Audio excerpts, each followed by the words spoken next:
Tonight, bracing for a bomb cyclone. This is the coldest and the worst I've ever been in my damn life.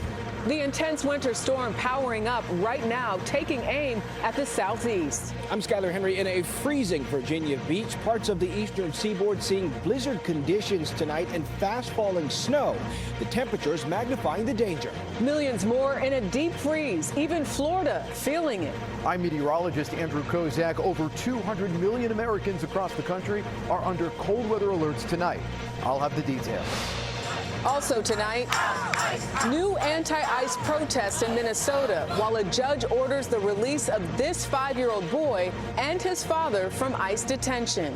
I'm Ian Lee in Minneapolis, where migrants in hiding can't afford rent and risk being kicked out of their homes into sub-zero temperatures. Political fallout. Anger at ICE forces a partial shutdown of the U.S. government today. New warning for Iran, with U.S. warships now within striking distance after the regime's brutal crackdown. All that plus moonshot. Extreme cold delays the launch of this enormous rocket. It's a crew ready to fly, redefining what NASA stands for. This is the CBS Weekend News from New York with Jerika Duncan. Good evening, everyone, and thank you for joining us on this Saturday. We begin tonight with extreme winter weather, a bomb cyclone hitting parts of the eastern seaboard. It's a burst of Arctic air that's causing blizzard-like conditions. The Carolinas are seeing the worst of it. Every single county under winter storm warnings until Sunday morning. Visibility is brutal. The driver of this 18-wheeler survived. However, the cab of his truck was crushed by an oncoming train at a crossing near Charlotte. It was just one of nearly 200 collisions reported in North Carolina today. CBS's Skylar Henry is covering it all for us from Norfolk, Virginia, and I see that snow is coming down. Skylar. Hey, Jerika, good evening to you. The flurries just started to kick up, so too has the wind, but it has been brutally cold in this area over the course of the last several days, and conditions are only expected to get worse as much of the South experiences this deep freeze. Another winter storm is slamming the South. Heavy snowfall blanketed streets in the Carolinas. Some areas might see up to 18 inches this weekend. This is probably the most snow that I've seen here since 2018, so I think this is going to surpass that. Just outside of Charlotte, video captured the moments where a train collided with the front of an 18-wheeler. Flurries and sub-freezing wind chills are being felt in Alabama and Georgia and Virginia. In Norfolk, a Carnival cruise had to end its trip early due to the conditions, with passengers missing out on a stop to Turks and Caicos. First cruise? Not ending the way you thought it was. Not at all, no. The snow is also causing other major travel disruptions in the U.S. More than 2,200 flights were canceled Saturday. In Tallahassee, Florida, light snow fell as the state faces its coldest temperatures in decades. Other parts of the country are still digging out from last week's storm. More than 50,000 frustrated Tennessee residents still don't have power. This is the coldest and the worst I've ever been in my damn life. In the Northeast, it's the second week of a deep freeze. Officials suspect frigid temperatures caused these cables to fall on cars Friday in New York City. Crews there have worked to melt more than 20 million pounds of snow, using what they're dubbing as hot tubs. And the D.C. National Guard has joined the effort to remove dangerous snow and ice from schools in the city. And the National Guard also has troops standing by in 15 states to help communities recover, including North Carolina and here in Virginia, as all of us try to get through this wintry mess. Jerika. All right, Skylar Henry for us. Thank you. Let's go right to CBS News meteorologist Andrew Kozak for the latest on the storm track. Yeah, good evening, Jerika. A monster storm for the East Coast. And it's not just the cold, it's not just the snow, but it's also tonight coastal concerns. In fact, we're watching winds that could gust 20 to 30, even up to 50 miles per hour for many places across the eastern seaboard. Along with that, a little bit of beach erosion not out of the question. I want to track this thing because by this time tomorrow, it will be a memory, but not before giving us near blizzard conditions for places like Hatteras. This continues to give us some snow that in many cases will top 12 to 18 inches. And for many of these areas across the Carolinas, that's more snow than they get in multiple years added up together. And by the way, the snow's not going anywhere anytime soon, because tonight over 200 million people, mainly across the east, are under cold weather alerts, whether it's for the chills that could be as cold as 20 below or actual air temperatures in the teens and single digits. That extends all the way down to places like Florida, Tampa. Tomorrow, 40 degrees for a wind chill. That's likely to be the warmest that it is. Many areas across the East Coast tomorrow, while the sun shines out there, will feel in the single digits and teens. Out west, a different story. Things are a lot better, a lot more comfortable, in some cases warm in the desert Southwest. Jerika? All right, Andrew Kozak, speaking of out west to California, where fog is blamed for a massive pileup today. 59 vehicles were involved. It happened on Highway 99 near Early Mart, about 40 miles north of Bakersfield. No one was killed, but at least 10 people were taken to area hospitals. To Minnesota and the latest on the ICE immigration crackdown there. A federal judge today ordered the release of 5-year-old Liam Ramos and his father. The boy's detention, as you may remember, on his way home from preschool last week sparked international outcry. CBS's Ian Lee is in Minneapolis with an update tonight. Ian. Jerika, this is a colder than average January here in Minnesota. While it's not stopping protesters, it's adding a new danger to migrants living in fear. ICE out, ICE out. Protesters took over aisles at Target stores across the Twin Cities, We won't shop here anymore. demanding the Minnesota-based company stop allowing immigration enforcement activity on its properties.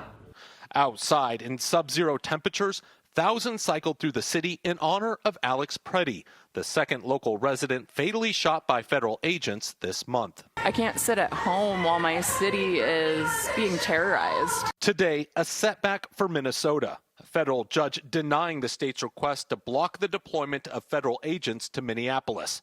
This as new ICE policy allows officers to enter homes without a judicial warrant. The immigration crackdown, now in its 9th week, has sent the undocumented into hiding.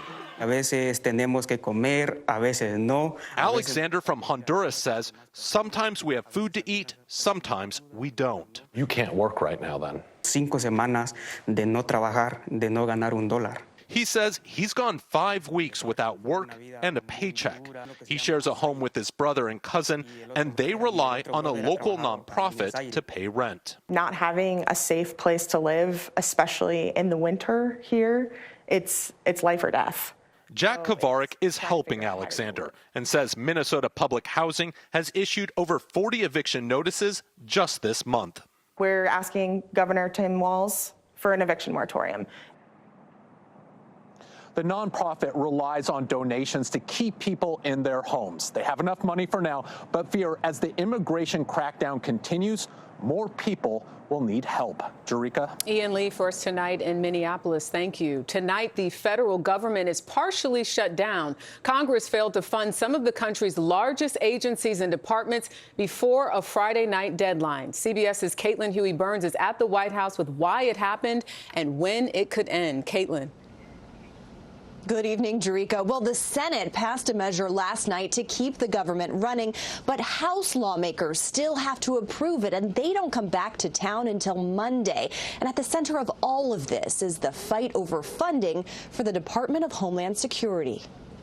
The bill, as amended, has passed. Hours before the midnight deadline, the Senate passed 5 bills to keep most of the government running through September. But the House is not in session this weekend to vote on the measure that separated Homeland Security funding. It's part of a deal pushed by Democrats. Senate Democrats will not support a DHS bill unless it reins in ICE and ends the violence. This after the killings of Alex Preddy and Renee Good by federal agents in Minneapolis. Democrats want the agency reformed, including ending roving patrols of immigration enforcement agents, tightening warrant rules, requiring agents wear body cameras, and the banning of face coverings. This week, President Trump said he's staying the course on immigration enforcement.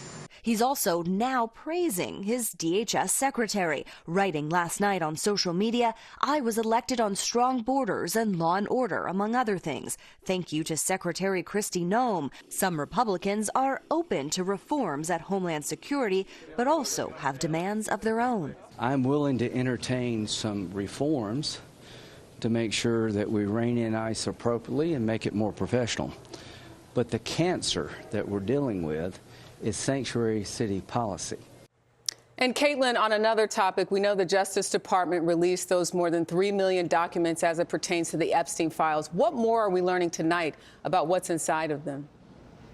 That's right, a lot to sift through, but so far this new image that appears to show former Prince Andrew crouched over an unidentified woman is drawing attention. And we've also seen some notable names appearing in these documents, including New York Giants co-owner Steve Tisch, who in a statement denied visiting Epstein's island. Elon Musk was also mentioned in these new files, and he said overnight that he's glad the documents were released and hopes to see prosecutions. Jerika. Caitlin Huey-Burns at the White House. Thank you. To the Middle East now. Tonight, at least 30 people are dead in Gaza after Israeli airstrikes. The Hamas-run Ministry of Health called it the deadliest day in over 2 months. Some of the victims, they say, included women and children. Israel says the action targeted Hamas and the Islamic Jihad for violating the ceasefire agreement. There are rising tensions in the Persian Gulf tonight. The U.S. military has assembled a formidable force within striking range of Iran. Now President Trump must decide how to use it. CBS's Haley Ott at our London bureau has the latest. Haley. The American military is warning against, quote, unsafe and unprofessional behavior after Iran said it would be starting live fire drills in the Strait of Hormuz this weekend, as tensions in the region are sky high. On the streets of Tehran, things may look like they're back to normal. The reality is far from it. At cemeteries, Iranians are mourning their dead. After some of the largest protests against the Islamic Republic in years swept across the country, and the regime's brutal crackdown killed up to tens of thousands of people.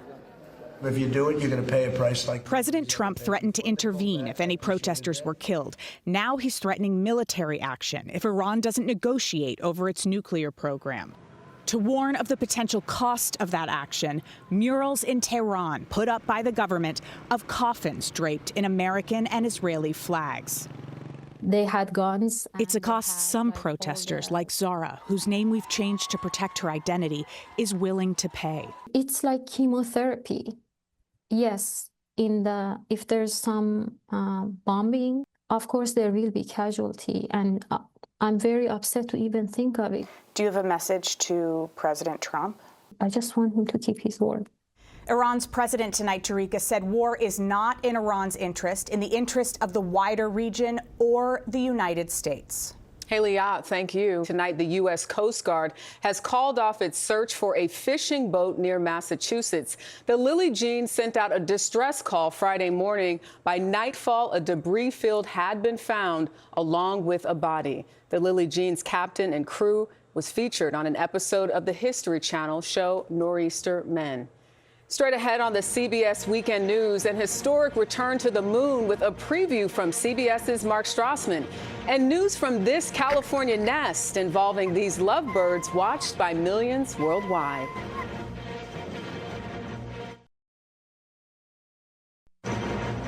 Blue Origin, the space company founded by billionaire Jeff Bezos, is stopping its flights from West Texas for at least 2 years. The company's New Shepard rocket has flown 38 times, taking nearly 100 people to the edge of space and back. Blue Origin says it plans to concentrate on NASA's plans to send astronauts back to the moon.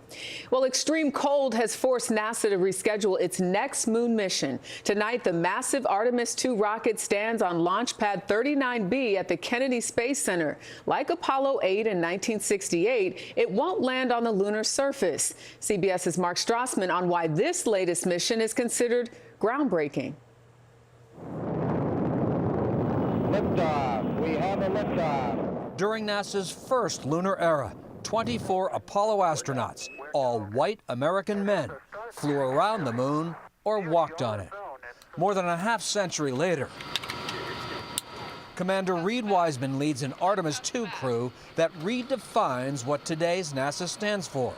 Not America's 60s astronauts. It's getting more real. Astronaut Christina Cook will be the first woman to see the moon up close. Obviously, there'll be a lot of girls of all ages watching. Is that important to you that they look at you and say, that could be me? We're in this world where we've chosen that everyone who has a dream gets to work equally hard to achieve that dream. That if you have something to contribute, you're welcome at the table. That's good. Yeah, a little less. Victor Glover, the mission pilot, will become the first moon-bound black astronaut. He recalled for us telling his family. And when I told them, they erupted. Let's go. I'm about to start crying right now. I needed that. I didn't even know I needed it. And Canadian astronaut Jeremy Hansen, the first non-American on a moon mission. Do you feel a certain responsibility representing Canada?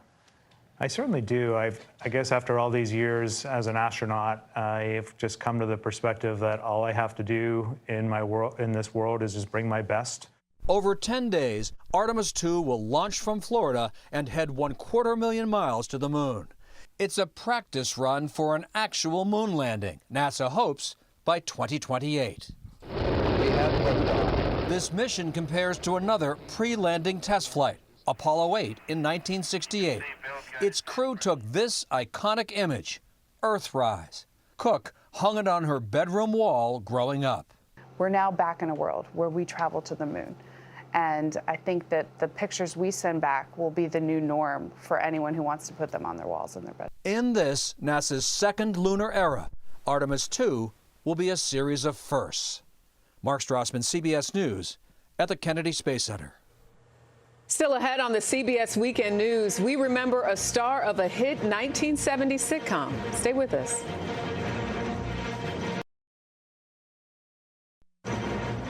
We learned today about the death of actor Grady DeMond Wilson. He was the son in Sanford and Son, one of the biggest TV hits of the 1970s that also starred Red Fox. Wilson died at his home in Coachella Valley, California, of complications from prostate cancer. He was 79. A big upset today at the Australian Open in Melbourne. Fifth seed Elena Rybakina defeated world number 1 Aryna Sabalenka in a dramatic third set comeback. This is Rybakina's first Australian Open title. Tonight, fans of California's favorite bald eagles are heartbroken. Jackie and Shadow were away from their nest in Big Bear when it was invaded by ravens that pecked at the couple's 2 new eggs. The lovebirds have a worldwide following of millions online. They raised 2 eaglets in 2019 and 2022. Next on the CBS Weekend News, we time travel, revisiting a piece of forgotten musical history now up for a Grammy. But first, a look back at this day in history.